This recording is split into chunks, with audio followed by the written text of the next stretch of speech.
नमस्कार, मैं हूं अभिलाष मिश्रा। आप देख रहे हैं आपकी बात मध्य प्रदेश में एक बार फिर नगरीय निकाय चुनाव में जनता सीधे मेयर और अध्यक्ष को नहीं चुन पाएगी। राज्य निर्वाचन आयोग ने इसका ऐलान कर दिया है। वहीं इस ऐलान के बाद ही सियासी घमासान शुरू हो गया है, क्योंकि तत्कालीन कमलनाथ सरकार ने जब अप्रत्यक्ष चुनाव का प्रपोजल दिया था, तब बीजेपी ने इसे लोकतंत्र की हत्या बताकर जमकर विरोध किया था। लेकिन अब शिवराज सरकार में उसी फॉर्मूले को अपनाया जा रहा है, जिस पर कांग्रेस ने बीजेपी पर खरीद फरोख्त का अंदेशा आगे हो जाने का आरोप लगा दिया है। और इसी पर आज हम करने जा रहे हैं आपकी बात।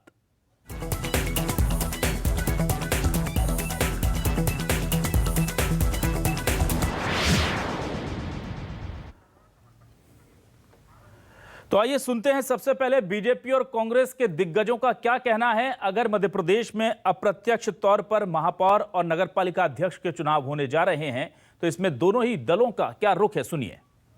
इस तरह चुनाव करा के ये अपना एक हाथ में एक गोली रखना चाहते हैं, जिस तरह मध्य प्रदेश में कमलनाथ जी की सरकार गिराई खरीद फरोख्त, तो ये इनके पास एजेंडा वही है कि पार्षद जीत गए फिर खरीद फरोख्त करो और अपना मेयर या अध्यक्ष बनाओ। ये इनको ये जिस तरह से कमलनाथ जी सरकार गिराई, तो इनको एक वो मिल गया है गेम प्लान कि इस तरह से हम नगर महापौर ही बना सकते हैं। चुनाव आयोग का काम चुनाव आयोग करेगा। सरकार ने माननीय मुख्यमंत्री शिवराज जी के नेतृत्व में, कांग्रेस ने जो कमलनाथ जी के नेतृत्व में अप्रत्यक्ष चुनाव कराने का जो संशोधन किया था, उसमें हमने अध्यादेश जारी किया था। लेकिन चूंकि कोरोना के कारण विधानसभा सत्र नहीं हुआ, तो वो संशोधन नहीं हो पाया और इसलिए वो पुनः लागू हुआ, तो वो उनके हिसाब से कर रहे हैं। लेकिन अभी हाईकोर्ट में स्टे है। ग्वालियर हाईकोर्ट ने जो आरक्षण किया था, उस पर रोटेशन पद्धति जो पंचायतों में होती है, उसके अनुसार निर्देश दिए। उसके खिलाफ सरकार सुप्रीम कोर्ट गई है, तो अभी निर्णय करेंगे।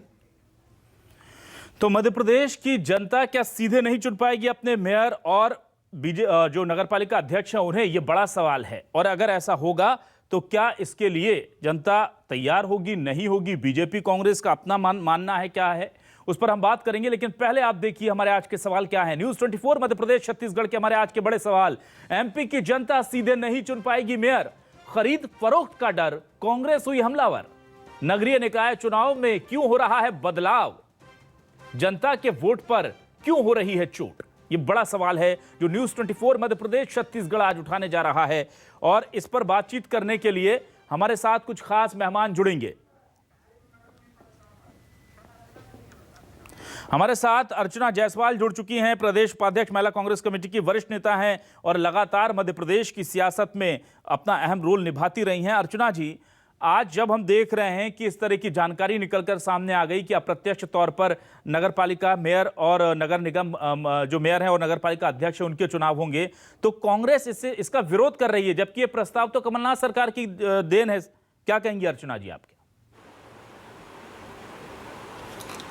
देखिए, पहले कमलनाथ जी ने अप्रत्यक्ष रूप से चुनाव कराने की बात कही और उन्होंने कहा कि अब जो भी चुनाव होगा नगर निगम का, त्रिस्तरीय पंचायतों का, वो अप्रत्यक्ष रूप से होगा। तो उन्होंने कह दिया, परंतु जैसे ही उन्होंने खरीद फरोख्त करके भाजपा ने सरकार गिराई और उसके बाद अपनी सरकार बनाई और उन्होंने इसी चीज़ पर लग गए वो लोग कि ऐसा चुनाव नहीं होना चाहिए, मेयर चुनना चाहिए, क्योंकि उनको सिर्फ निर्णय बदलना था। परंतु निर्णय बदलते वक्त उनके मन में ये समझ में नहीं आया होगा उनको कि वो क्या सोच रहे हैं, क्या कर रहे हैं। परंतु जैसे जैसे चुनाव बढ़ते गए वो अपने निर्णय से फिर बदल गए। फिर उन्होंने कहा कि नहीं, अब अप्रत्यक्ष रूप से ही चुनाव होना चाहिए, क्योंकि कमलनाथ जी चाहते थे, तब की स्थिति कुछ और थी। वो एकदम ट्रांसपेरेंट, पारदर्शिता से चुनाव कराना चाहते थे कि हर पार्षद को हक है कि वो अपना मेयर चुने, क्योंकि अलग से मेयर को चुन लेने से ये होता था कि मेयर को जनता चुन रही है और पार्षद जो चुने हुए उनका कोई उसमें रोल ही नहीं रहता था। तो उन्होंने सोचा कि पार्षद, भाई ऐसा भी पार्षद को आज मिल सकता था काम करने को मेयर का, कि जो कभी सपने में भी नहीं सोच सकता था। परंतु शिवराज सिंह चौहान ने तब सोचा नहीं, ऐसा नहीं चाहिए, और साल भर यही बहस चलती रही कि क्या अच्छा। फिर अब जब निर्णय आ रहा है तो फिर अब उनको मालूम पड़ गया कि कैसे चुनाव कराए जाते हैं। उनकी करारी हार हुई दमोह में। उनकी जितने भी उन्होंने चुनाव भी, अब चुनाव चाहे आप भूरिया जी वाला ले लें, आप कोई भी चुनाव ले लीजिए, तो उस सब चुनाव में कांग्रेस जीती। तो अब भाजपा को फिर डर सताने लगा है, क्योंकि कोरोना के कारण उनकी स्थिति जो हो गई है, जो लोग कोरोना के कारण नहीं मरे परंतु उनको अच्छा स्वास्थ्य सुविधाएं नहीं मिलने के कारण जो लोग आज काल कवलित हो गए हैं, उनके परिजन है वो जानते हैं कि कैसे उन्हें अपने परिजनों को छुआ। आप कालाबाजारी कैसे हुई, अभी बेरोजगारी का आप देख लीजिए, और पेट्रोल डीजल के भाव आप देख लीजिए, भ्रष्टाचार देख लीजिए। तो उनको समझ रहे चुनाव अब वो ऐसे वोटों से तो जीत नहीं पाएंगे, तो उन्हें कुछ हथकंडे अपनाने पड़ेंगे। तो उनको ऐसा लग रहा है हथकंडे कब अपना सकते हैं, जब कुछ ऐसा कर सकते हैं कि चलो अब पार्षदों से चुनाव हो। तो अब उनकी मंशा कुछ और बदल गई होगी, क्योंकि सिर्फ उनको राजनीति में आना होता है। लेकिन अर्चना जी, ये चीज डिफेंड करना तो कांग्रेस के लिए, अर्चना जी, कांग्रेस के लिए डिफेंड करना मुश्किल होगा ना, क्योंकि देखिए जब बात आती है ओबीसी को आरक्षण 14 से 27% करने की, तो आप कहते हैं कि प्रस्ताव तो हम लाए थे, कानून हम लाए थे, कोर्ट में चैलेंज हो गया, हम उसे डिफेंड नहीं कर पाए क्योंकि हमारी सरकार चली गई। लाए थे जी बिल्कुल, आप उसका क्रेडिट ले लेते हैं। और जब बात होती है अप्रत्यक्ष रूप से मेयर का चुनाव कराने की, तो आप कहते हैं कि नहीं वो तो हमने उस टाइम कर दिया था और हालात बदल गए। तो जो आपको तो पूरा ओन करना पड़ेगा ना उस टाइम, जो 1.25 साल के कार्यकाल के दौरान जो चीजें आपने की हैं। और ये तो अगर बीजेपी कह रही है कि कांग्रेस की देन है मध्य प्रदेश की जनता के लिए, हमारे पास जो शिवराज सिंह चौहान जी जो काम कर रहे हैं, देखा जाए तो वो कमलनाथ जी के पूरे विजन पर ही काम कर रहे हैं। उनका अपना विजन तो कुछ भी नहीं है। उन्होंने जिस तरह से लूटपाट करके सरकार बनाई है, तो उनका विजन तो कुछ है ही नहीं। तो अब जो विजन जो कमलनाथ जी ने 1.5 साल में करा, वो घबरा गए। यदि कमलनाथ जी 5 साल रह जाते तो उनको मालूम था कि सत्ता से भाजपा की बहुत दूरियां बढ़ जाती, कई सालों तक भाजपा सत्ता पे काबिज नहीं हो सकती थी। तो उन्होंने षड्यंत्र करा। कांग्रेस कभी षड्यंत्रकारी राजनीति नहीं करती है, वो सच्चे सीधे सवाल करती है। और उन्होंने जो निर्णय लिए 27% ओबीसी का, और भी कई कर्मचारियों के लिए लिया उन्होंने आंगनबाड़ी कार्यकर्ताओं के लिए। मैं डॉक्टर स्वाति गोडबोले जी के पास चलता हूं। पलट दिया गया।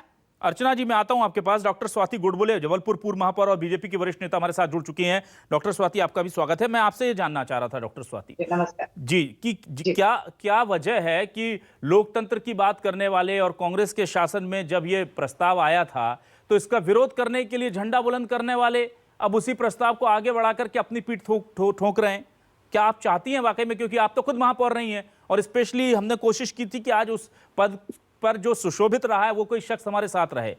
जनता सीधे चुनती है, वो बात आपको ठीक लगती है या फिर पार्षद चुने? निश्चित रूप से जो जनता जो चुनती है वो ही सबसे ट्रांसपेरेंट राजनीतिक रूप रहता है। और इसीलिए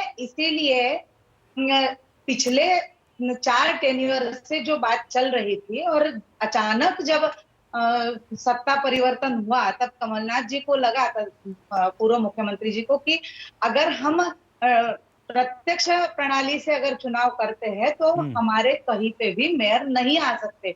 इसलिए उन्होंने मात्र 1.25 साल के कार्यकाल में, जो कि तब प्रत्यक्ष प्रणाली से चुनाव होना भी उनके ही मुख्यमंत्री, तत्कालीन मुख्यमंत्री दिग्विजय सिंह जी की ये सोच के साथ ये निर्णय हुआ था।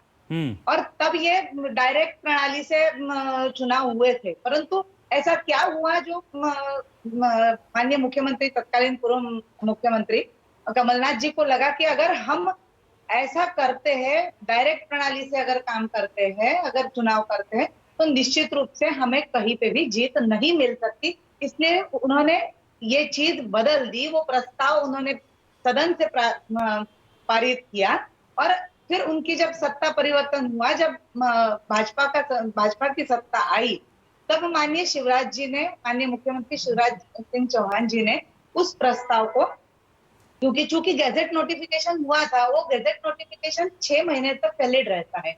अब चूंकि कोरोना काल के कारण बार बार चुनाव में विलंब होता जा रहा है, चुनाव करने के लिए दिक्कतें पैदा हो रही है। तो अब माननीय शिवराज सिंह चौहान जी ने, कैबिनेट ने ये प्रस्ताव पारित किया है कि जो भी चुनाव अब होंगे नगर निगम के, ये डायरेक्ट प्रणाली से होंगे, और अब वो सदन से भी पारित करेंगे। अगस्त में ये सत्र शुरू होगा विधानसभा का, उसमें वो सदन से भी ये तो बीजेपी मतलब बीजेपी डायरेक्ट प्रत्यक्ष प्रणाली से चुनाव चाहती है, वो अपने पुराने मांग पर कायम है?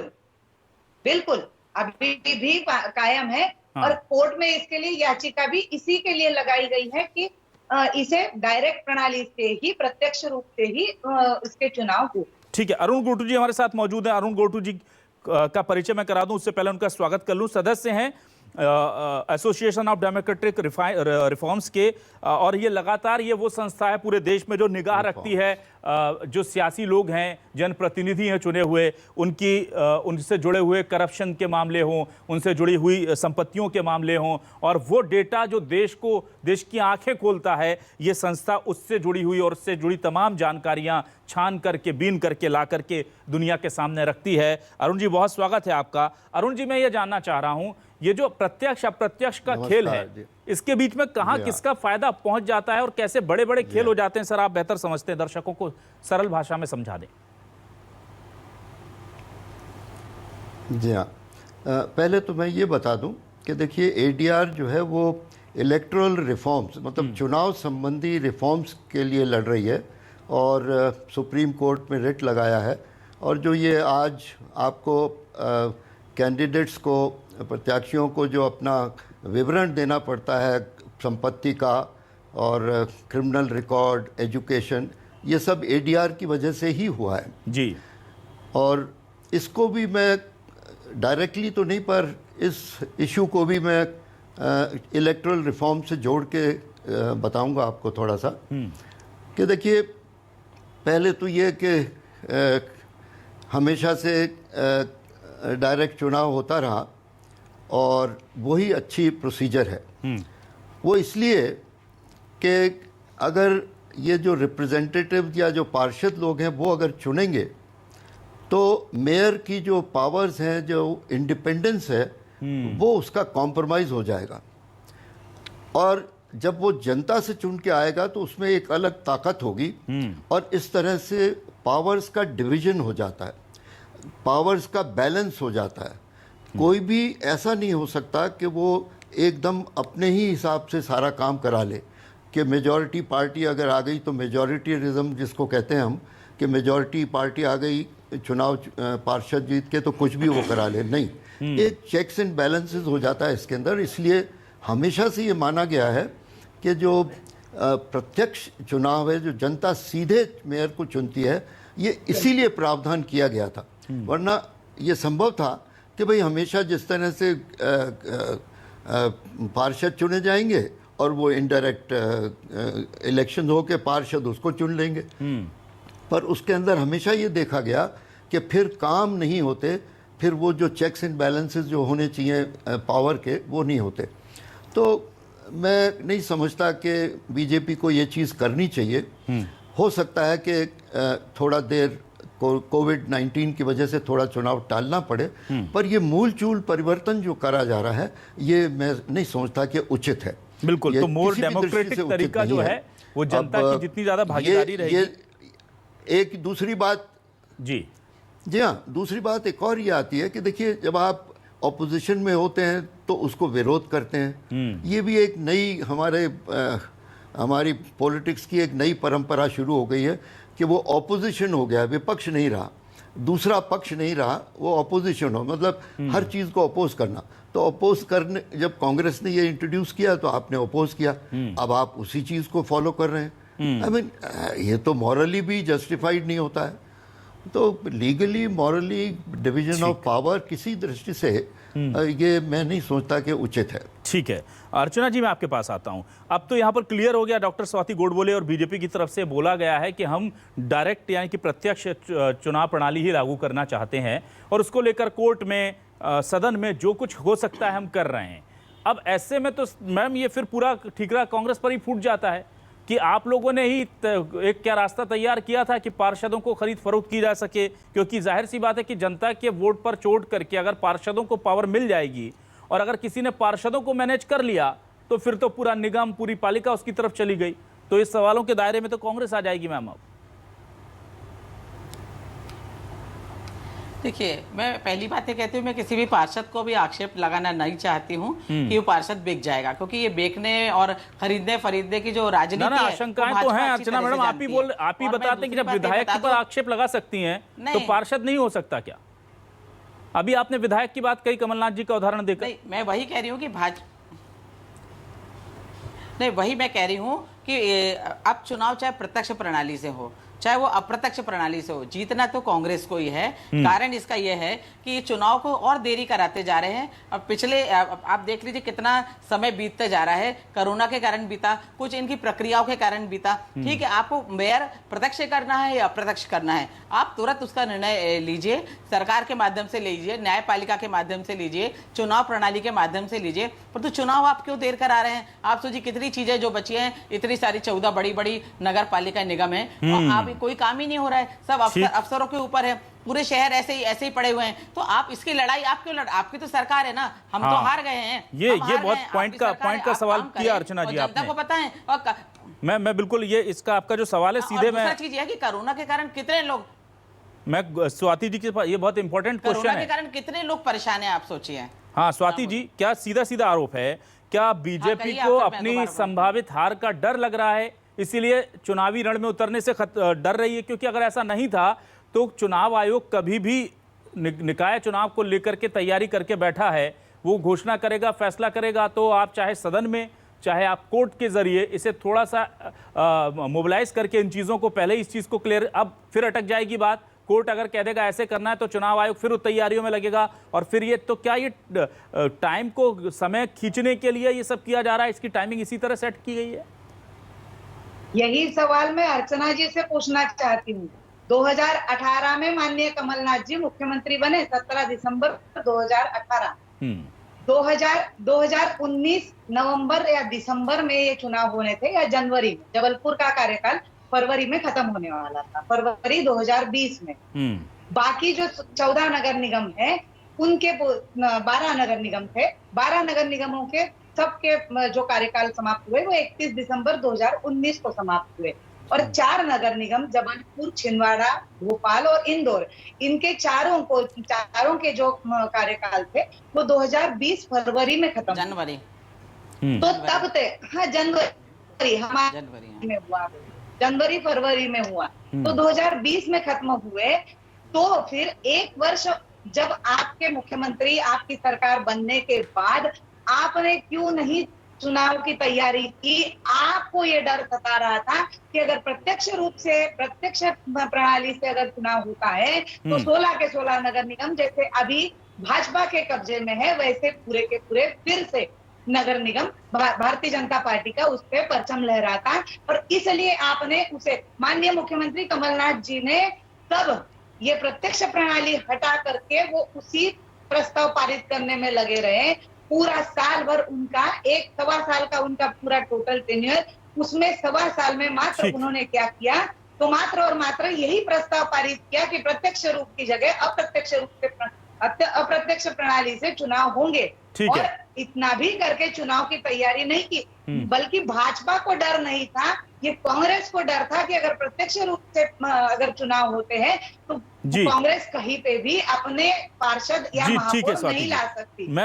ये पूरी की पूरी जो चीज है वो उन पर लागू होती है, ना लेकिन जी अरुण जी, आपने सुना डॉक्टर स्वाति कह रही हैं कि चुनाव में देरी करने के पीछे कांग्रेस की मंशा खराब थी, कांग्रेस कह रही है कि शिवराज जी की मंशा खराब है। लेकिन अरुण जी, कितना फर्क पड़ जाता है अगर चुनाव जो है 2-3 साल खिसक जाते हैं आगे, और ये कितना बड़ा धोखा होता है लोकतंत्र में। कुछ जगह मजबूरियां भी होती हैं, जैसे कोरोना आ गया तो इलेक्शन नहीं हो सकता, लेकिन अगर ये जानबूझकर किया जा रहा है तो आपको क्या लगता है कि डेमोक्रेटिक फ्रंट पर क्या जनता के साथ बहुत बड़ा विश्वासघात नहीं है? देखिए, ये मैं इतना ही कहूँगा कि ये उचित नहीं है, इसलिए भी क्योंकि फिर सरकारी अफसरों का बोलबाला हो जाता है और जनता की आवाज़ जो वास्तव में सामने आनी चाहिए वो नहीं आ सकती है। और इसी को लेके मैं डायरेक्ट जो चुनाव है उसका पक्षधर हूँ, इसलिए कि कम से कम एक जना ऐसा होगा उसके अंदर जो पूरे शहर का रिप्रेजेंट करेगा, पूरे शहर ने उसको चुना होगा और वो अकाउंटेबल होगा पब्लिक के लिए। वो पब्लिक के प्रेशर के अंदर ऐसा काम नहीं होने देगा जो पब्लिक के हित में नहीं है। तो इसमें कोई शक नहीं कि जल्दी से जल्दी होने चाहिए। और मैं सोचता हूँ कि कोरोना के टाइम में भी अब बहुत कुछ खोला जा रहा है जी। और थोड़े दिनों में स्कूल खुल रहे हैं, थोड़े दिनों में छोटी क्लासेस के स्कूल भी खुलने का घोषणा हुई है और सारे प्रिकॉशंस के साथ डायरेक्ट चुनाव किया जा सकता है, उसमें देरी का कोई कारण नहीं हो सकता। बिल्कुल, बहुत समय कम है। अर्चना जी, आपसे एक संक्षेप में मैं जानना चाहूँगा, कांग्रेस की मांग क्या है? क्योंकि आपने उस वक्त मांग की थी कि प्रस्ताव दिया था प्रत्यक्ष तौर पर हो, क्या अब आप मौके की नज़ाकत को समझते हुए प्रत्यक्ष तौर पर चुनाव की मांग करते हैं? देखिए, मैं अपना वक्तव्य ये बताऊंगी कि जो भी चुनाव होने हैं वो अतिशीघ्र कराए जाएं। यदि सरकार नहीं गिरी होती तो ये चुनाव जून में होना प्रस्तावित था, ये आपको भी पता है। चुनाव किसने होने नहीं दिए, किसने सरकार गिराई, ये भी आपको पता है। बार बार बोलने से भी मतलब नहीं है। चुनाव अतिशीघ्र होने चाहिए, चाहे वो प्रत्यक्ष रूप से हो चाहे अप्रत्यक्ष रूप से है। जनता बहुत त्रस्त है, जनता के काम हो नहीं रहे हैं, भ्रष्टाचार सब और व्याप्त हो गया है। मैं अरुण जी की सारी बातों से सहमत हूँ। उन्होंने कहा है अफसरशाही सब जगह हावी हो गई है, कोई जनप्रतिनिधियों की भी सुनी नहीं जा रही है। भाजपा के भी कई विधायक और मंत्रियों से पूछ लीजिए कि अफसर उनकी कितना सुन रहे हैं, वो अपना दिल का रोना आपके सामने बताएंगे कि उनकी बिल्कुल भी नहीं चल रही है। तो शिवराज सिंह चौहान से निवेदन है, प्रत्यक्ष रूप से चुनाव कराओ चाहे अप्रत्यक्ष रूप से कराओ, चुनाव आप कराइए, उनकी जमीन खसक जाएगी, क्योंकि सारा जनता तैयार बैठी है वोट देने कांग्रेस को, क्योंकि वो इतनी त्रस्त हो चुकी है कोरोना के कारण, डॉक्टर स्वाति गोडबोले और महंगाई के कारण। जी, आपको आपसे भी चूंकि समय कम है, मैं उम्मीद करूंगा बहुत संक्षेप में आप जवाब दें। डॉक्टर स्वाति, क्या आपको लगता है कि बीजेपी पूरी तरह डिफेंड करेगी प्रत्यक्ष प्रणाली को और किसी भी कीमत पर अप्रत्यक्ष चुनाव नहीं होंगे, या हो सकता है आगे मन बदल जाए पार्टी का? नहीं, क्योंकि जब ये अप्रत्यक्ष रूप से जब चुनाव हो, प्रत्यक्ष रूप से जब चुनाव होते हैं तब ट्रांसपेरेंसी रहती है, जनता को उनका हक मिलता है। जनता को जब हक मिलता है तब जनता व्यवस्थित रूप से पूर्ण विचार के साथ अपना प्रतिनिधि चुनती है, चाहे वो पार्षद हो चाहे वो महापौर हो। इसलिए उसको दो वोट डालने को मिलते हैं। तो कहीं ना कहीं जो काम अच्छा करने वाला है उसको वो वोट देती है, उस विचार के साथ वो जुड़ती है। और इसलिए जहां जनता में भी असमंजस था इस बात को लेकर, जब अप्रत्यक्ष रूप से चुनाव कराने की बात आई थी तब जनता भी नहीं समझ पा रही थी, क्योंकि जनता को भी आदत हो गई थी 2 वोट डालने हैं और एक पार्षद को और एक मेयर को। अब अगर अप्रत्यक्ष रूप से होना है तो कैसे होगा? जनता भी असमंजस में थी। मैं ये चाह रहा हूँ कि बीजेपी इसको लेकर एक मत है ना, बिल्कुल स्वाति जी, कि हम निश्चित रूप से क्योंकि माननीय मुख्यमंत्री शिवराज सिंह चौहान जी ने कैबिनेट से ये प्रस्ताव प्रत्यक्ष रूप से चुनाव कराने का कैबिनेट से प्रस्ताव पारित हो चुका है और आने वाले सत्र में विधानसभा सत्र में उसको सदन से भी पारित किया जाएगा। ठीक है, भारतीय जनता पार्टी अपने मुद्दे पर कायम। बिल्कुल, अच्छी बात है मैडम, और हम चाहते हैं कि मध्य प्रदेश की जो जनता है उसे उसका हक मिलता रहे। डॉक्टर स्वाति गोडबोले, अर्चना जायसवाल जी और अरुण गुर्ची जी, बहुत बहुत स्वागत है और धन्यवाद भी करेंगे आपका इस तमाम बातचीत के लिए। और साथ ही साथ स्वागत इसलिए भी करेंगे कि लगभग एक राय पर पहली बार ऐसा हो रहा है, बहुत कम ऐसा होता है कि पक्ष विपक्ष समाज के अच्छे जानकार ये तमाम लोग एक राय पर जब बनाते हैं तो हमें मन करता है उनका अभिनंदन करें, और अगर ऐसा होता है तो अच्छी बात है। लेकिन कब होगा ये भी बड़ा सवाल है, क्योंकि चुनाव की टाइमिंग भी बहुत इंपॉर्टेंट हो जाती है और इसलिए भी जरूरी हो जाती है क्योंकि जिस तरह से बीजेपी कांग्रेस हमलावर हैं, पता नहीं ऊंट किस पाले बैठेगा, लेकिन समय आगे पीछे हुआ तो फिर गेंद किसी भी पाले जा सकती है। बहुत बहुत शुक्रिया तमाम दर्शकों का भी। आज आपकी बात में बस इतना ही। खबरें लगातार जारी हैं।